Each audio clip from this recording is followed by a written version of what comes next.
Jizzaxda 30 ming dollardan ko'proq pul ishlab topgan 18 yoshli bola 2 yilga qamaldi. Sababi u bu mablag'larni noqonuniy kripto ayirboshlash yo'li bilan qo'lga kiritgan deyilmoqda. Jizzax shahri Obod mahallasida yashovchi 2007-yilda tug'ilgan fuqaro noqonuniy kripto aktivlar bilan shug'ullanib 300 milliondan ortiq pul aylantirganligi ma'lum bo'ldi. Uning ishi bugun sud zalida.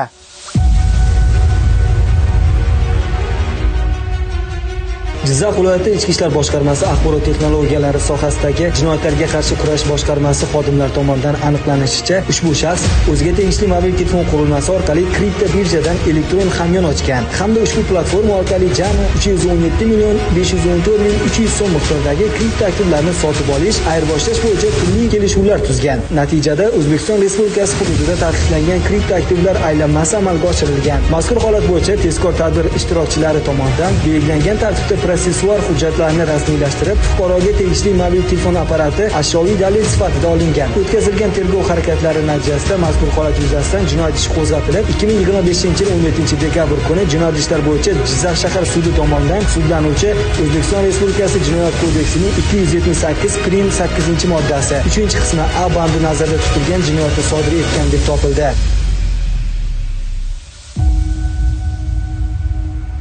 Ortimdagi daraxt hech qanaqa qurib qolganligi yo'q. Bu shunchaki o'zini bahorini kutyapti, ya'ni gullash vaqtini.